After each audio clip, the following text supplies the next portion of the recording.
కర్నూలులోని Pullaiah engineering కళాశాలలో graduation డేను ఘనంగా నిర్వహించారు.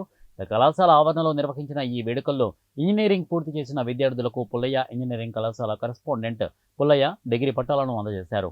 విద్యార్థుల నైపుణ్యం కలిగి ఉంటేనే భవిష్యత్తు ఉంటుందని పుల్లయ్య తెలిపారు. యువత శక్తితో 2047 సంవత్సరానికి భారతదేశం అగ్రగామి దేశంగా మారుతుందని పుల్లయ్య తెలిపారు. 2081 చాలా జాగ్రత్త గుర్తుంచుకోండి. ఈరోజు ఒక్కరొక్కరుగా ఇక్కడికి వచ్చి అక్కడ నిల్చొని సగర్వంగా ముందుకు నడుచుకుంటూ వచ్చి ఆనందంతో సంతోషంగా సర్టిఫికేట్ తీసుకున్నారంటే దీనికంతటికి ఎవరు కారణం ఒక్కసారి ఆలోచించండి. ఎవరైతే మీ వెనక కూర్చున్నారో వాళ్ళు కారణం తప్ప వేరే ఎవరు కానే కాదన్నమాట. గమనించండి, మనం ఏమైనా సరే ఎంత ఎత్తుకెదిగినా సరే మర్చిపోరానిది రుణపడవలసింది ఎవరు ఉంటే తల్లిదండ్రులు.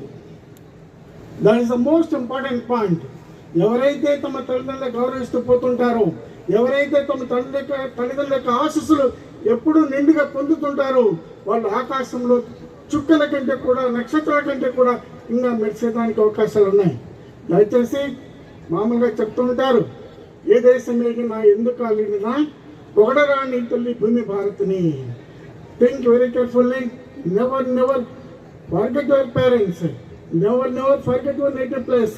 Never forget the institution where you have studied. These are the most important things. Coming to the other point. ఇంకొక విషయం గమనించాలి. భారతదేశము 2047కు